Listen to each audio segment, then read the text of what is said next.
একটা নারী চোখ নিচের দিকে নামাইয়া রাখা আর তাকাইয়া থাকার মধ্যে ব্যবধান দেখেন। অর্থাৎ মোবাইলের অশ্লীল ছবি একবার চোখ নামাইয়া না দেখব না, দেখা যাবে ভিতরটা আটলান্টিক মহাসাগরও এত ঢেউ ওঠে না। কলিজাটার ভিতরে যে পরিমাণ ছিঁড়া যাইতেছে, আহারে খেলাই একটা নজর দেখিয়া ফেলি। তাকাইছে, দিল ঠান্ডা, বেডি চাইতে আছে, উলঙ্গ ছবি দেখতেছে, নর্তকীর নাচ দেখতেছে। হ্যাঁ, মানে নফস বড় হারাম, বড় খতরনাক। 24 ঘন্টা এটা গুনাহের প্রেরণা দেয়। ফাআলহামাহা ফুজুরাহা ওয়া তাকওয়াহা, এই নফসের প্রথম ইলহাম গুনাহের প্রতি। ওয়া নাফসিন ওয়া মা সাওয়াহা ফাআলহামাহা ফুজুরাহা ওয়া তাকওয়াহা। প্রত্যেক মানুষের অন্তরের, নফসের, মনের প্রথম চাহিদা কি? গুনাহ। বলেন, প্রথম চাহিদা কি? গুনাহ। নফসের প্রথম এলহাম করে নফস গুনাহ, এরপরে ওয়া তাকওয়াহা। এজন্য নফস প্রথম চায় নারী দেখতে, এরপরে ওইটার চাপ দিয়া ঘাড় নোয়াইয়া নিচের দিকে নামাইয়া তাকওয়া মানে গুনাহ থেকে ফিরতে হয়। এজন্য প্রত্যেক মানুষের অন্তরের প্রথম চাহিদা, নফসের প্রথম চাহিদা গুনাহ। গাফলতি, খামখেয়ালি, অবহেলা, নাফরমানি, অবাধ্যতা। এরপরে ওইটাকে শক্ত করে ওইটার ঘাড়ে পাড়া দিয়া এরপরে নিজেরে তাকওয়ার কাছে নিতে হবে। এই জন্য তাকওয়া দ্বিতীয় স্তরে উল্লেখ। ও তাকওয়া আমরা আমাদের উস্তাদদের মুখে শুনছি এটা, যে নফসের ঘাড়ে পাও দিয়ে তারপরে তোমারে তাকওয়ার কাছে যাইতে হবে। যাই হোক ভাই আমার, এজন্য আমি বললাম, প্রিয় ভাই, এই যারা উপস্থিত হইছেন আমার মুরব্বীরাই মূলত বয়ান করবে। আল্লামা মুফতি দেলাওয়ার হোসাইন দামাত বারাকাতুহুম, কত বড় ব্যক্তিত্ব, এটা আমি বুঝাইতে ঘন্টাখানিক লাগবে, 1 ঘন্টা লাগবে। উনি কে এটা বুঝান। এই গোটা বাংলাদেশের মধ্যে যদি একেবারে প্রথম সারির সর্বশ্রেষ্ঠ বাংলার 3 জন মুফতি, 3 জনও ধরা হয়, প্রথম 3 জনের মধ্যে আল্লামা মুফতি দেলাওয়ার হোসেন অন্যতম একজন। ওই মোবাইলের প্রসঙ্গে কথাটা বলতে গিয়ে ভাইয়া এটা বলছি, আজ আমাদের জিন্দেগির সবচাইতে বড় সংশোধন মোবাইলের সঠিক ইস্তেমাল। এটা কত যুবক, কত ছেলে, কত মেয়ে, কত নারী, কত বিবাহিত স্ত্রী, কত ঘর, কত সংসার পুরায় দিছে, কত জীবন পথের ফকির বানায় দিছে, কত নারীর জীবন সর্বশান্ত করে দিছে, কত নারী বেইজ্জতি হইছে, কত নারী ধর্ষিতা হইছে, কত নারী কত লম্পটের খপ্পরে পড়ে সর্বশান্ত হইছে, ইজ্জত হারাইছে, সম্মান হারাইছে, ঘর হারাইছে। সকল কিছুতে এই মোবাইলের অবদান অসংখ্য। আমারও তো ছোট্ট একটা মাদ্রাসা আছে, প্রায় 450 ছাত্র আছে আলহামদুলিল্লাহ। তো প্রত্যেক বন্ধের পরে, প্রতি বন্ধে, যখনই মাদ্রাসা বন্ধ হয় 3 মাসে, এই বন্ধের পরে আবার যখন মাদ্রাসা খোলে 2 জন 4 জন ছাত্র আমরা হারাই, আসে না। প্রত্যেক বন্ধে এটাও একেবারে পরীক্ষিত, 2 জন ছাত্র আসছে না, 3 জন আসছে না। এবং সমস্ত ছেলেগুলোর তদন্ত করলে কি কারণ একটাই, এই 1 সপ্তাহ বাড়িতে ঢুইকা পাঞ্জাবিরা যে খুলছে, আর মাদ্রাসা খোলার দিন পর্যন্ত এক টানা হয় মার মোবাইল, নয় বাপের মোবাইল, নয় বড় ভাইয়ের মোবাইল, নয় চাচার মোবাইল, নয় দুলাভাইয়ের মোবাইল, কারো না কারো একটা মোবাইল নিয়ে যে এই বের হইছে, এক টানা এটার কোডি মুডি উড়াইয়া শেষ। এটারে অনবরত টিপতে এবার শনিবার দিন যখন বাড়ি থেকে মাদ্রাসায় যাইতে বলতেছে, হয় পড়তো না, হয় মনে মারে, ও এবার খানা বানানো, এই মানে একটা 9-6 মিথ্যা কথা, অথবা বাড়ির থেকে বাইকে গেছে, অথবা কোনো দিকে চলে গেছে, হে পড়তো না। এই আসল কথা হলো কি? আসল কথা হলো এই নেশা পাগল বানায় ফেলছে। ওরে বেসামাল বানায় ফেলছে। এই জন্য প্রিয় তালিবে ইলম, আমি এক তালিবে ইলমের মতো হয়ে অনুরোধ করছি, দোস্ত আমার, বন্ধু আমার, এমন সুন্দর জিন্দিগি যেন মোবাইলের আসক্ত হয়ে নষ্ট না হয়। হিম্মত করতে হবে। মুজাহাদা মজবুত হইলে ইনশাআল্লাহ এলেমের মধ্যেও বরকত আসে, এলেমের মধ্যেও বরকত আসে। সবাই, এই সমাজের সবাই বদলে যাক, আমি বদলাবো না, আমি বদলাবো না। আমি আমার আল্লাহকে নিয়ে আছি, আমার রাসূলকে নিয়ে আছি, দ্বীনকে নিয়ে আছি, আমি আমার কোরআন সুন্নাত এলেমকে নিয়ে আছি। এরকম একটা সিদ্ধান্ত করলে ইনশাআল্লাহ উপযুক্ত মুত্তাকি তাকওয়াবান আলেমে দ্বীন দোস্ত খুব দরকার, খুব দরকার, খুব দরকার, খুব দরকার। সারাটা দুনিয়া আমরা, সারাটা দেশ দৌড়াই সারা দিন রাত, তাকওয়াবান আলেমের খুব অভাব। মুত্তাকি আলেম খুব দরকার, আল্লাহওয়ালা আলেমে দ্বীন খুব দরকার। এজন্য ইনশাআল্লাহ মাঝখানের এই কথাটা আমি বলে নিলাম। সবার কাছে আপনারা যারা মেহমান আসছেন, প্রত্যেকেই প্রয়োজনকে প্রয়োজনের মধ্যেই সীমাবদ্ধ রাখেন। বড় মোবাইল যাদের যতটুকু প্রয়োজন, যৌক্তিক কারণ, তো এতটুকু কারণে অবশ্যই ব্যবহার করবেন। কিন্তু 24 ঘন্টা এটা নিয়ে ব্যস্ত থাকা, এটা তো বন্ধু ওই অপদার্থকে দেখেন, ওই যে দেখছেন ভাইয়ের মসজিদে হেলান দিয়ে উনি ওনার মোবাইলে ছবি উঠাইতেছে। কারে বলে, গরুরে বলে না ছাগল রে বলে খবরও নেই। আমি সাংঘাতিক মানুষ, আমি একদিনের জন্য আসছি, প্রয়োজনে আর কোনোদিন আসবো না, কিন্তু আমি বলে যাব, এটা আমার একটা পাগলা সিদ্ধান্ত। এটা সবাই জানে আমার ব্যাপারে, সবাই জানে আমি কোনোভাবেই ছেড়ে দেওয়ার মানুষ না।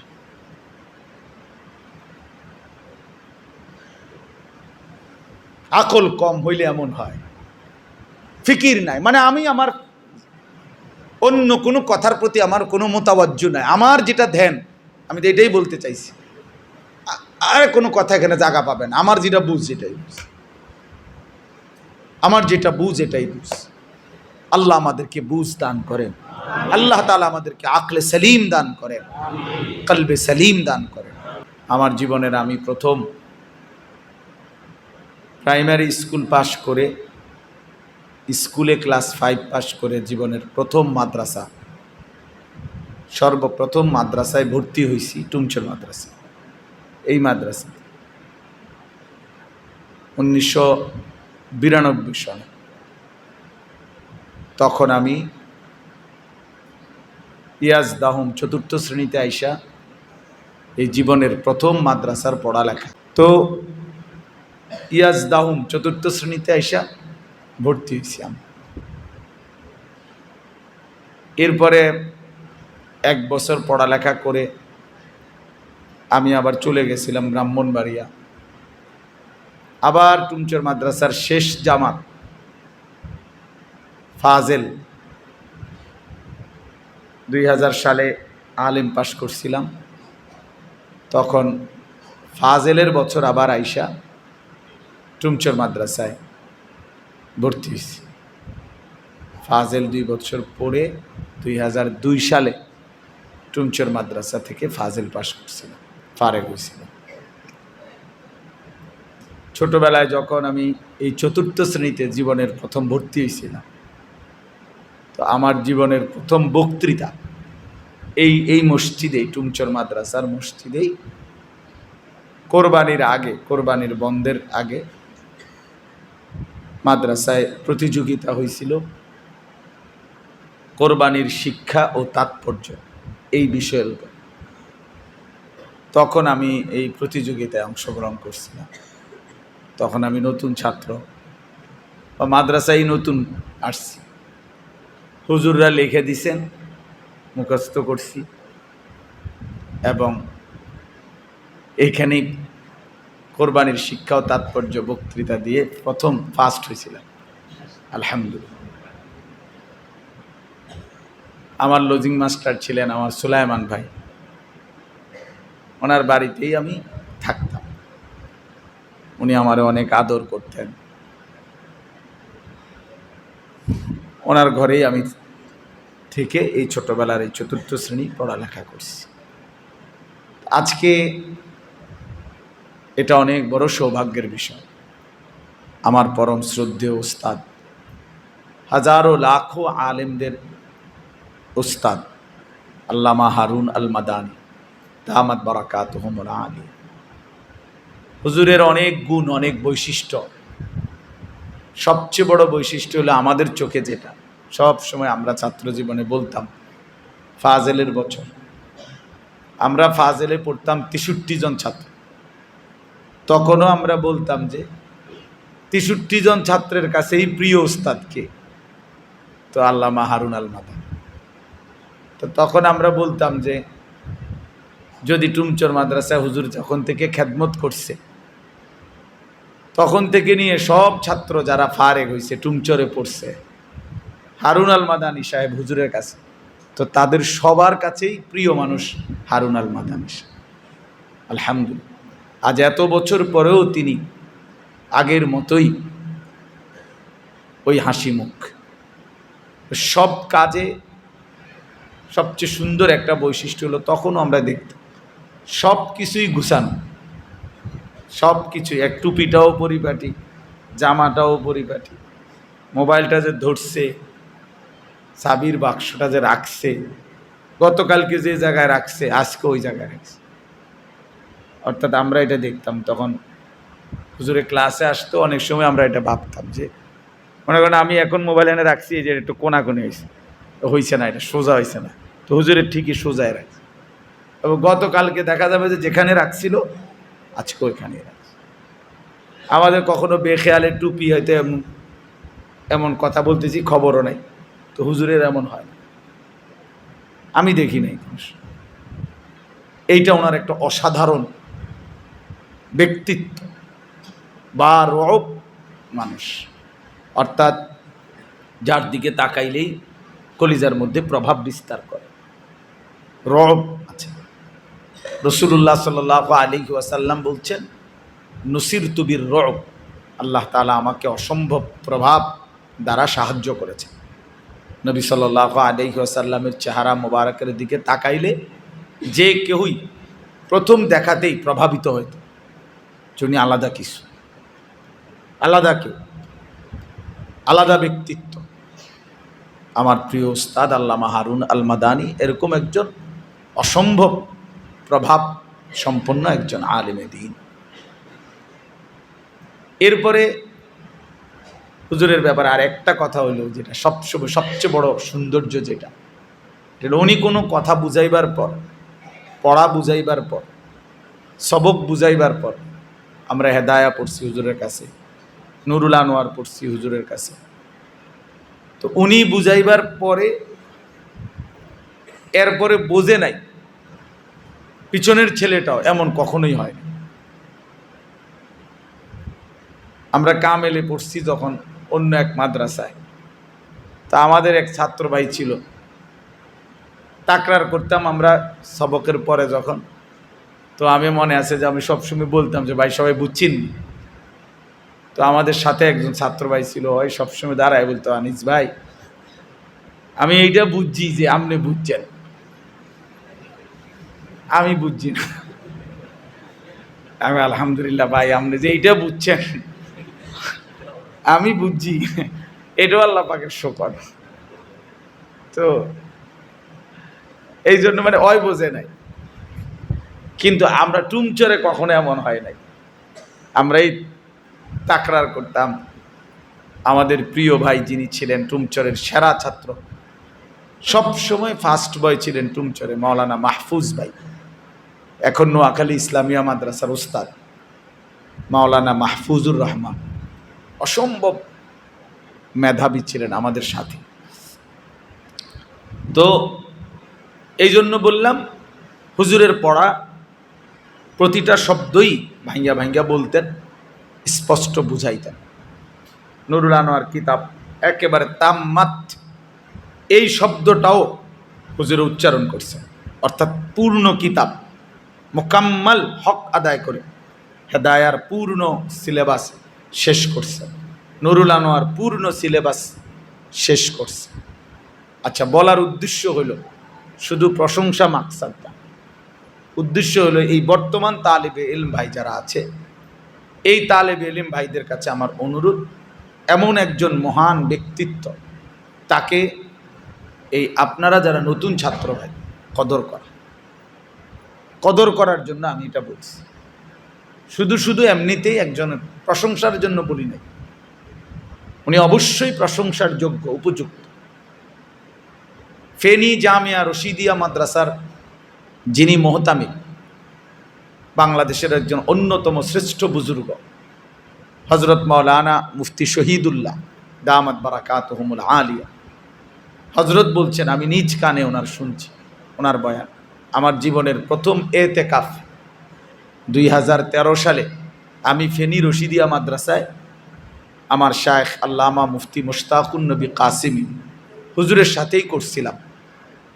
তো উনি ওই সময় ওনার বয়ানে আমি শুনছি, উনি বলছেন, ওই চোখ ভাগ্যবান, ওই দুই চোখ ভাগ্যবান, যেই দুই চোখ কোনো আল্লাহওয়ালা হক্কানি রব্বানি কোনো বুজুর্গকে দেখছে।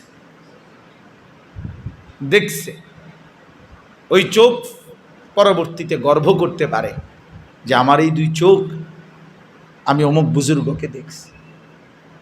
এজন্য প্রিয় ভাই, একদিন তোমরাও বলতে পারবা যে আমার এই দুই চোখ ভাগ্যবান, আল্লামা হারুন আল মাদানির মতো মানুষ আমি দেখছি। হারুন আল মাদানির মতো হাকিমুল উম্মত মুজাদ্দিদুল মিল্লাত হজরত মাওলানা শাহ আশরাফ আলী থানভী রাহমাতুল্লাহ আলাইহি, জগৎ বিখ্যাত বুজুর্গ ছিলেন, পৃথিবী খ্যাত মানুষ, যাকে পৃথিবীর সংখ্যাগরিষ্ঠ উলামায়ে কেরাম সত্যিকার অর্থেই যাকে মুজাদ্দিদ বলে, মানে ওই পোস্টার পদবী না। আমাদের দেশের তো কিছু পদবী আছে পোস্টার পদবী, মানে পোস্টারে লিখে দিছে পদবী, আন্তর্জাতিক খ্যাতি সম্পন্ন মুফাসসিরে কোরআন, বিশিষ্ট ইসলামী চিন্তাবিদ, কোনো নর্মাল কোনো চিন্তা নাই, বিশিষ্ট চিন্তা। এবং যেদিন প্রথম বাড়ির কোনাতেও কেউ চিনে না, ওই দিন থেকেই আন্তর্জাতিক খ্যাতি সম্পূর্ণ মুফাসসিরে কোরআন, মানে সারা বিশ্ব শেষ করে এখন আবার বাড়িতে এসে পড়ছে। সবাইরে চিনাইয়া পরিচিত হওয়ার পরে আবার প্রথম থেকে শুরু করছে, বাইর থেকে আবার শুরু করছে, এত বড় খ্যাতি সম্পন্ন। তো এই জন্য এগুলো হলো পোস্টার পদবী, ধোকা, অনেকটাই ধোকা। তো এই জন্য বললাম যে হাকিমুল উম্মত মুজাদ্দিদুল মিল্লাত হযরত মাওলানা শাহ আশরাফ আলী থানভী রাহমাতুল্লাহি আলাইহি, এই পোস্টার পদবী না, এই দুইটা পদ ওনার নামে বলা হয়। হাকিমুল উম্মত, মুজাদ্দিদুল মিল্লাত, উম্মতের চিকিৎসক এবং এই মিল্লাতের একজন মুজাদ্দিদ তিনি। এটা বাস্তবিক অর্থে একেবারে গবেষণালব্ধ পদবী। এই দুই পদবীর যৌক্তিকতা আছে ওনার মধ্যে। যাই হোক, তো উনি দারুল উলুম দেওবন্দ মাদ্রাসার ছাত্র ছিলেন। উনি যখন ছাত্র বয়সে, ভাইয়া এই ছেলে ওই মোবাইলের নামাও, হাতের মোবাইল নামাও, এমনি শুনো মিয়া, আর ফ্যান নিয়ে উঠাও, আকাম করো বসে বসে। কিছু মানুষের অভ্যাসই ফালতু অভ্যাস, জিন্দিগিটাই মোবাইল নির্ভর জিন্দিগি, এক ধরনের ফালতু জিন্দিগি।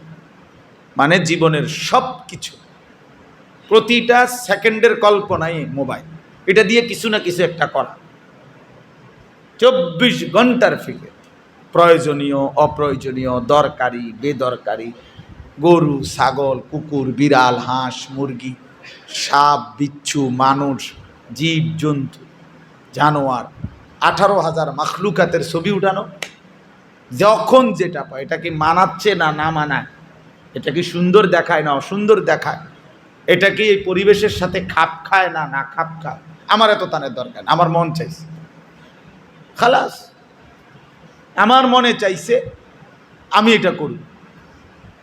এই এক ধরনের জিন্দিগি, খামখেয়ালি জিন্দিগি, খামখেয়ালি জিন্দিগি। যখন যা মন চায়, আমার কাছে ভালো লাগছে, আমার কাছে মন চাইছে, আমার কাছে মনে হয়েছে এইটা, এই মনের চাহিদার এই জিন্দিগি জানোয়ারের জিন্দিগি।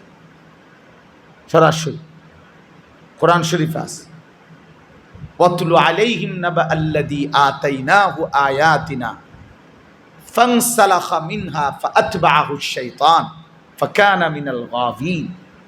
আল্লাহ বলেন, বন্ধু আপনি ওই মানুষের, ওই ব্যক্তির ঘটনাটা শুনেন যাকে আমি আল্লাহ তাআলা আমার আয়াত দিয়েছিলাম, আমার কোরআন দিয়েছিলাম, আমার ওহীর জ্ঞান দিয়েছিলাম, কিন্তু সে ফানসালাখা মিনহা, সে তার থেকে দূরে সরে গেছে, ওহীর জ্ঞান থেকে নিজেকে সরায় নিছে। ফাআতবাআহু আশ-শাইতান, ফলে এখন শয়তান তার অনুসারী হয়ে গেছে, অর্থাৎ এবার শয়তান তার সঙ্গী হয়ে গেছে।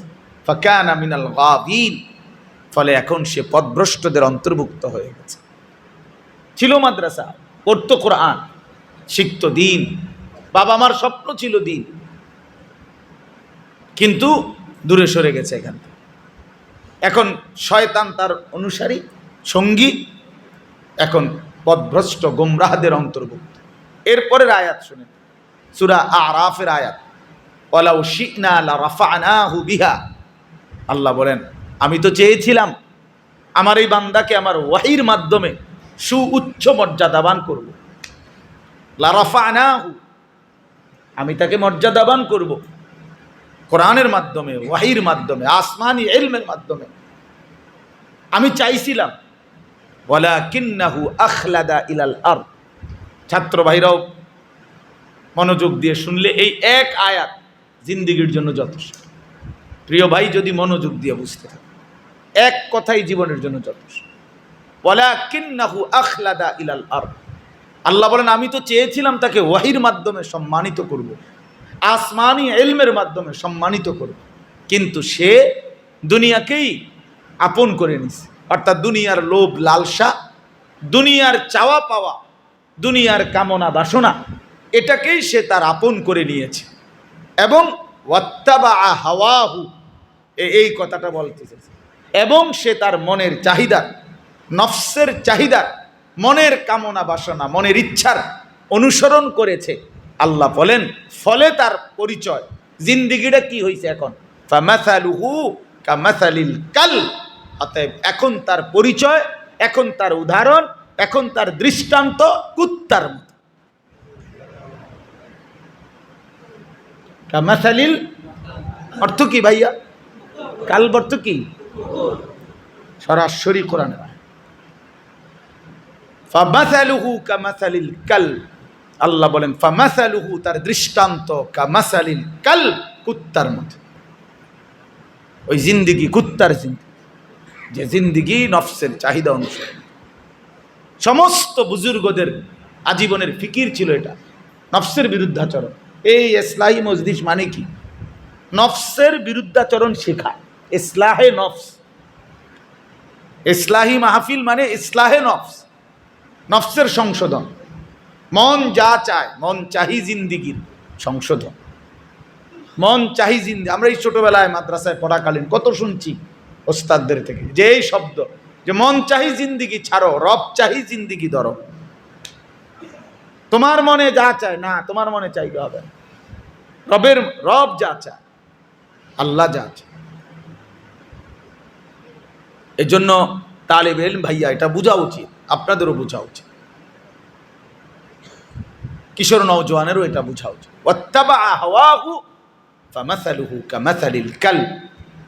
আল্লাহ বলেন, মনের চাহিদা মত, আমার মন চাইছে, আমার মন আমি পড়বো না, কেন? ভাল লাগে না। কেন ভাল লাগে না? ভাল লাগে না আর কি। মাদ্রাসা যাইতাম না আর কি। কেন যাইতাম না? এমনি যাইতাম না। আরে যাও না, হ্যাঁ বাপে বলতে, আরে বললাম না যাইতাম না, পেশাল পারেন। এই তো এত গোলাম, এত নফসের গোলাম, মনের চাহিদার গোলাম। এই জীবন কুকুরের চেয়ে। ইন তাহমিল আলাইহি ইয়ালহাস আও তাতরুকহু ইয়ালহাস।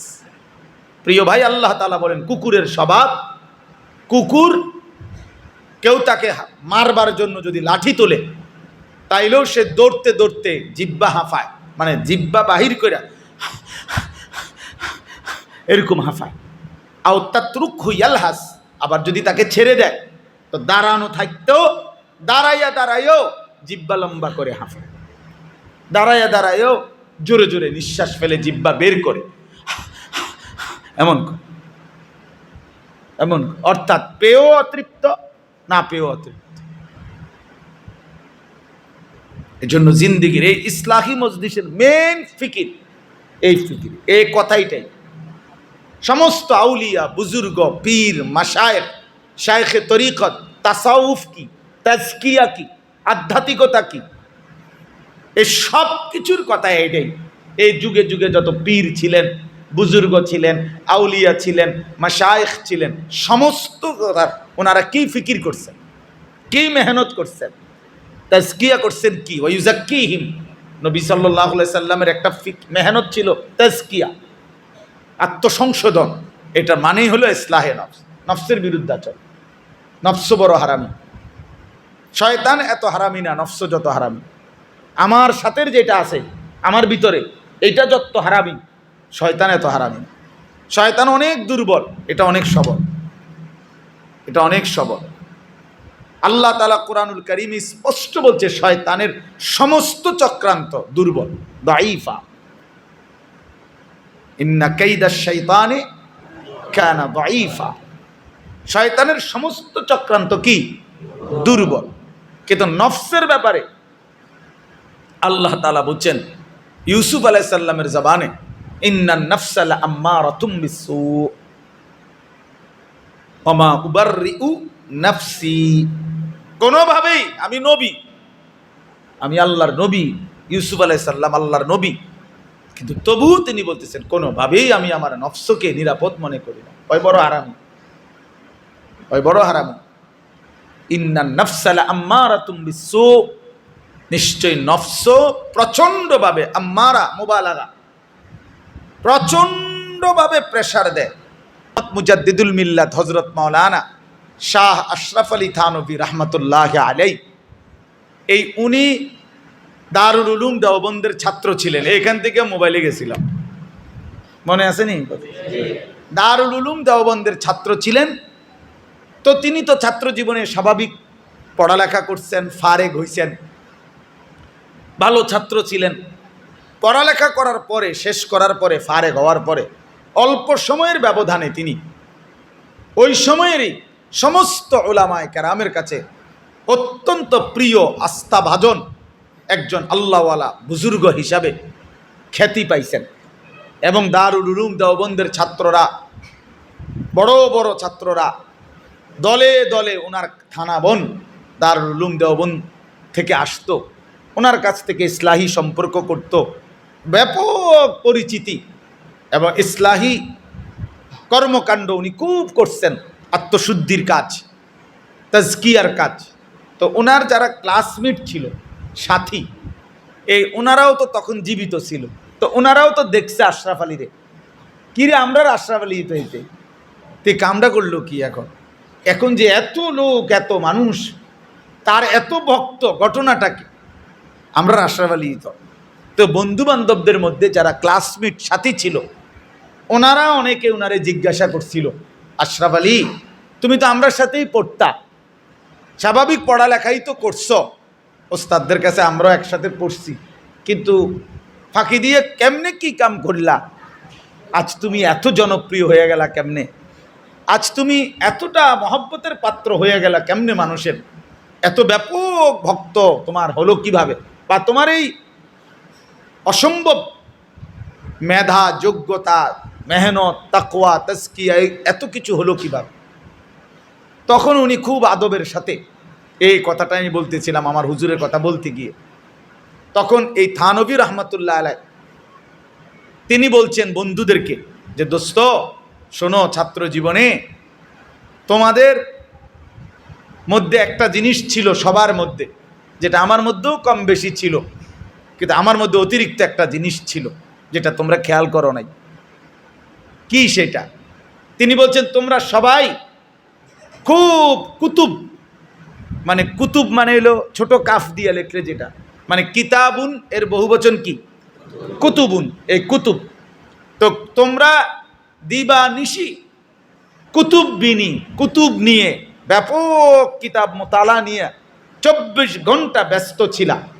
এটা প্রশংসনীয়, ভালো কাজ, এটা আমিও করছি কম বেশি। কিন্তু আমি অতিরিক্ত কুতুব, তোমরা শুধু কুতুব দেখছো, আমি কুতুব, বড় কাফ তোয়া বা কুতুব, এটা হলো আউলিয়াদের একটা স্তর। অলি আবদাল কুতুব, কুতুব হলো অলি আউলিয়ার একটা স্তর। তো তিনি বলেন আমি 3 জন কুতুব এই দারুল উলুম দেওবন্দে থাকাকালীন ওনাদের খুব বেশি সোহবত, সাহচর্য, খুব বেশি ওনাদের সান্নিধ্য, ওনাদের কাছে আসা যাওয়া, ওনাদের নজরের তাওয়াজ্জু, ফয়েজ আমি খুব বেশি নিছি। 3 জন কুতুব।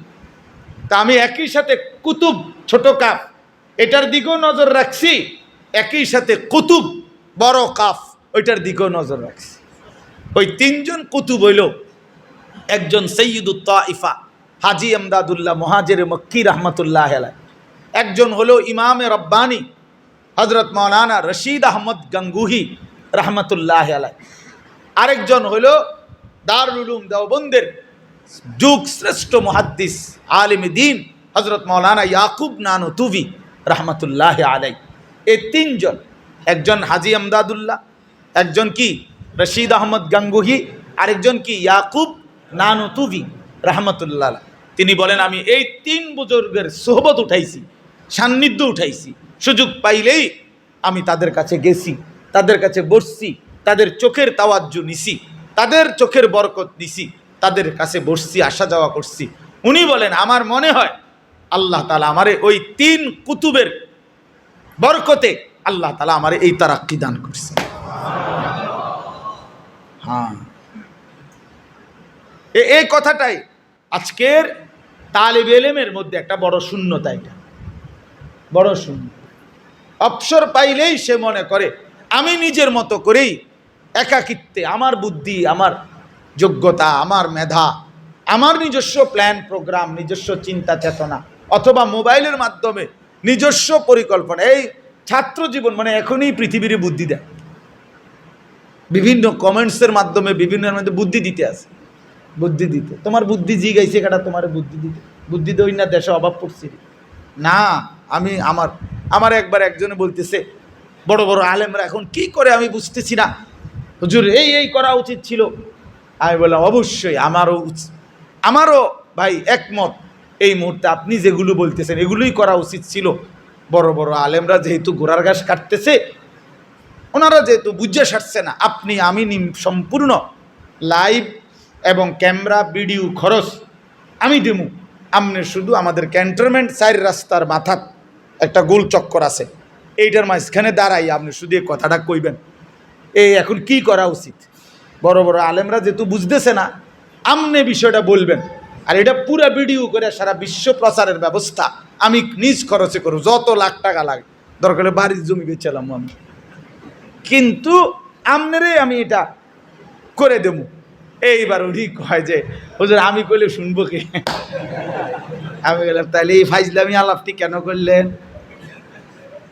যারা বড় বড় আলেম হয়েছে তারা সিরিয়াস আবাইয়া বড় বড় আলেম হয়েছে, হ্যাঁ আপনি মাত বুড়ি করতে নাইছে না, বোঝেন নাই কথাটা? অর্থাৎ অনুপযুক্ত অবস্থাতেই পরিপক্ক হওয়ার ভান করা, চালাকের ভান করা। ছাত্রভাইদের উপকার হবে, অনেক ছাত্রভাই কাছে নিশ্চয়ই থাকার কথা, বা না থাকলেও কিনে নিলেও ভালো হবে। ওই যে আমাদের খতিব সাহেব হুজুরের যে বই, মাওলানা আব্দুল মালিক সাহেব হুজুরের দামাত বারাকাতুহুমুল আলিয়া, তালেবানে ইলম, পথ ও পাথেয়, একটা মোটা বই আছে। অর্থাৎ মাসিক আল কাউসার পত্রিকার মধ্যে উনি শিক্ষার্থীদের পাতা যেই লিখেন এগুলোর একসাথে বই আছে। ওইখানে একটা সুন্দর গল্প আছে ওই বইটাতে। ইমাম আবু ইউসুফ রহমতুল্লাহ আলাইহি, আমরা সবাই উনার নাম জানি, ইমামে আজম আবু হানিফা রহমতুল্লাহ আলাইহির শাগরিদ রশিদ, অত্যন্ত ঘনিষ্ঠ ছাত্র ছিল, প্রিয় ছাত্র, এবং সাহেব আইনের অন্যতম তিনি ইমাম আবু ইউসুফ।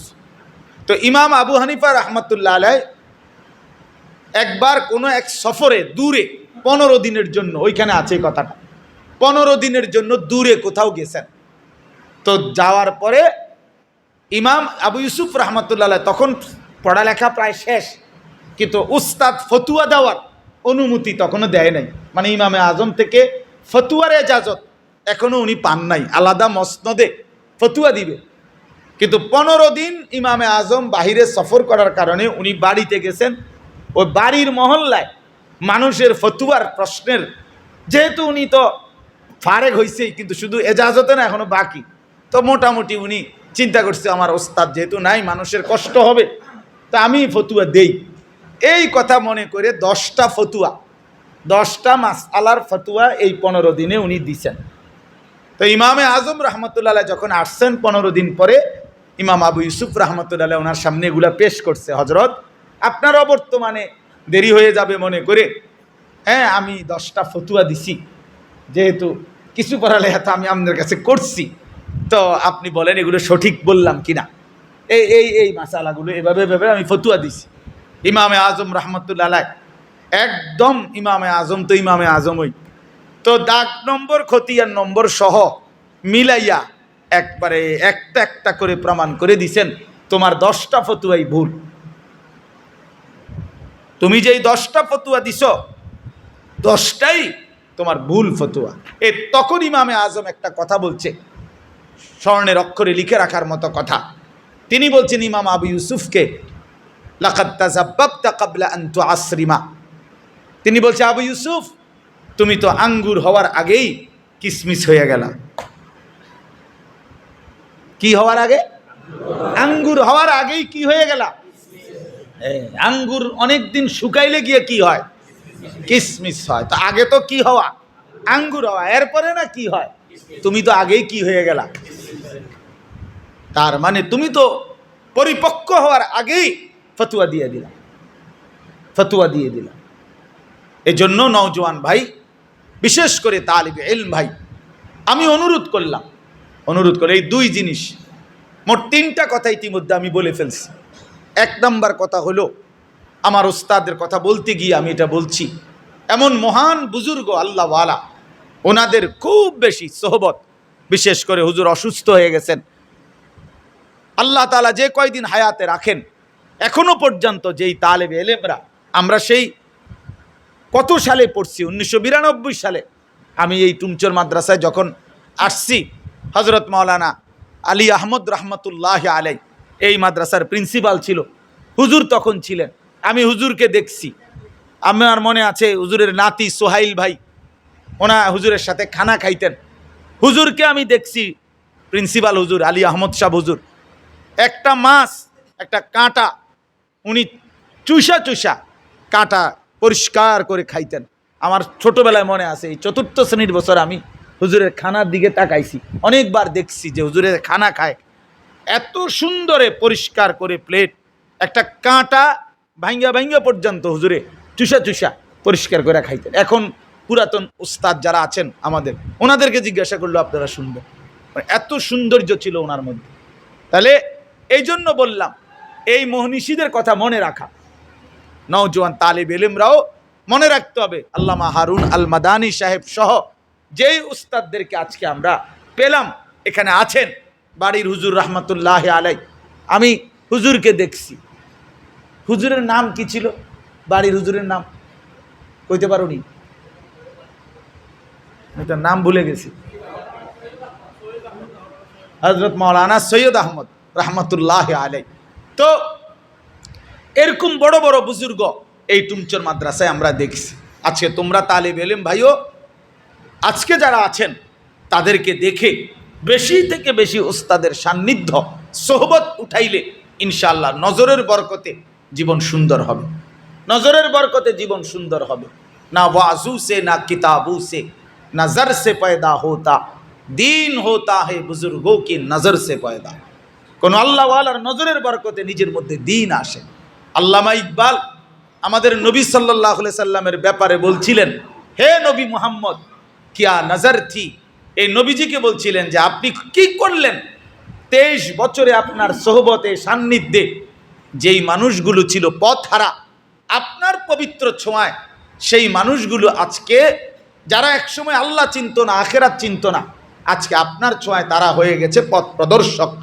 তো এই জন্য আমি অনুরোধ করছি আমরা প্রত্যেকেই আল্লাহ ওয়ালাদের সোহবতে সান্নিধ্যে বেশি কাটাবো, মোবাইলের আসক্তি থেকে নিজেকে বাঁচাবো, জিন্দিগি সুন্দর করার আল্লাহ ওয়ালার সোহবতে থেকে ফিকির করব। আল্লাহ তাআলা তৌফিক দান করেন। আল্লাহ তাআলা আমাদের হজরতকেও আফিয়তের সাথে কবুল করে নেন। আমিন।